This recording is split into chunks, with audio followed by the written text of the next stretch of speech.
ಭೀಷ್ಮರು ಹೇಳ್ತಾರೆ, ನನ್ನ ದೇಹದಲ್ಲಿರತಕ್ಕಂತಹ ರಕ್ತವು ಪಾಪಗಳಿಂದ ಕೂಡಿತ್ತು.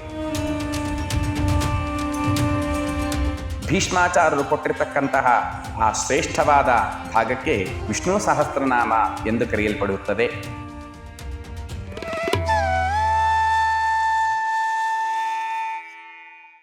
ಓಂ ಶ್ರೀರಾಮ ರಾಮ ರಾಮೀತಿ ರಮೇ ರಾಮೇ ಮನೋರಮೇ ಸಹಸ್ರನಾಮ ತತ್ತುಲ್ಯಂ ರಾಮನಾಮ ವರಾನನೇ. ವಿಷ್ಣು ಸಹಸ್ರನಾಮ ಶ್ರೇಷ್ಠವಾದ ಮಂತ್ರಗಳಲ್ಲಿ, ಸ್ತೋತ್ರಗಳಲ್ಲಿ ಅಗ್ರಗಣ್ಯವಾಗಿ ನಿಲ್ಲತಕ್ಕಂತಹ ಮಂತ್ರವೇ ವಿಷ್ಣು ಸಹಸ್ರನಾಮ. ವಿಷ್ಣುವನ್ನು ವರ್ಣನೆ ಮಾಡತಕ್ಕಂತಹ 1000 ಚಿಲ್ಲರೆಯ ಮಂತ್ರಗಳ ಒಂದು ಪದಪುಂಜಕ್ಕೆ ನಾವು ವಿಷ್ಣು ಸಹಸ್ರನಾಮ ಎಂದು ಕರಿತೇವೆ.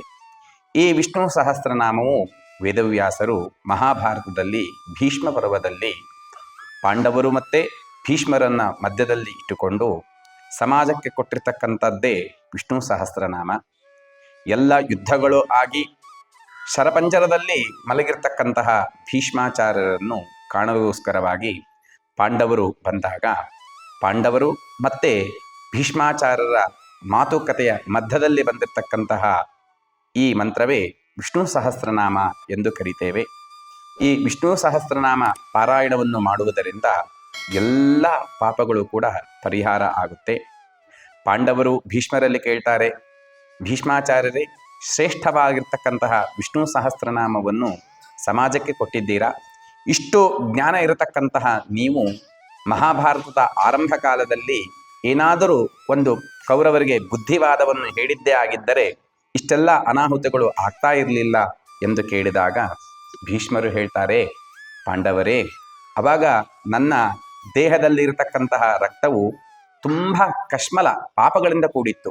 ಯಾಕೆ ಅಂದರೆ ದುರ್ಯೋಧನ ಸಾಮಂತರಾಜರ ಮೇಲೆ ದಂಡೆತ್ತಿ ಹೋಗ್ತಾ ಇದ್ದ, ಯುದ್ಧವನ್ನು ಮಾಡ್ತಾ ಇದ್ದ, ಅವರ ಸಂಪತ್ತುಗಳನ್ನು ಕೊಳ್ಳೆ ಹೊಡೆಕೊಂಡು ಬಂದು ನಮ್ಮಂತಹ ಸೇವಕರನ್ನು, ನಮ್ಮಂತಹ ವೃದ್ಧರನ್ನು, ನಮ್ಮಂತಹ ಗುರುಗಳನ್ನು ಅನ್ನ ಹಾಕಿ ಸಾಕ್ತಾ ಇದ್ದ. ಆ ಪಾಪದ ಅನ್ನವನ್ನು ತಿಂದಿರ್ತಕ್ಕಂತಹ ನಾವು ಪಾಪಭರಿತವಾದ ರಕ್ತಗಳನ್ನೇ ಸಂಗ್ರಹ ಮಾಡಿಕೊಂಡು ಬದುಕಿದ್ದೇವೆ. ಈಗ ಪಾಂಡವರಲ್ಲಿ ಮಧ್ಯಮನಾಗಿರ್ತಕ್ಕಂತಹ ಅರ್ಜುನ ಬಾಣಗಳನ್ನು ಹೊಡೆದು ನನ್ನ ರಕ್ತವನ್ನೆಲ್ಲ ಭೂಗತ ಮಾಡಿದ್ದರಿಂದ ಈಗ ನನಗೆ ಆ ಪಾಪ ಪ್ರಜ್ಞೆ ಹೋಗಿ ಪುಣ್ಯಭಾಗ ಬಂದಿದ್ದರಿಂದ ಇಂತಹ ಶ್ರೇಷ್ಠವಾದ ವಿಷ್ಣು ಸಹಸ್ರನಾಮವನ್ನು ಹೇಳಲು ಶಕ್ತನಾಗಿದ್ದೇನೆ ಎಂದು ಹೇಳಿದಾಗ ಪಾಂಡವರು ಅವರ ಕೃಪಾಕಟಾಕ್ಷಕ್ಕೆ ಅನುಗ್ರಹ ಪಾತ್ರರಾಗಿ ತಮ್ಮ ಶಿಬಿರಕ್ಕೆ ಬರ್ತಾರೆ. ಆ ಭೀಷ್ಮಾಚಾರ್ಯರು ಕೊಟ್ಟಿರ್ತಕ್ಕಂತಹ ಆ ಶ್ರೇಷ್ಠವಾದ ಭಾಗಕ್ಕೆ ಇವತ್ತಿನ ದಿವಸ ಪ್ರಪಂಚದಲ್ಲಿ ವಿಷ್ಣು ಸಹಸ್ರನಾಮ ಎಂದು ಕರೆಯಲ್ಪಡುತ್ತದೆ.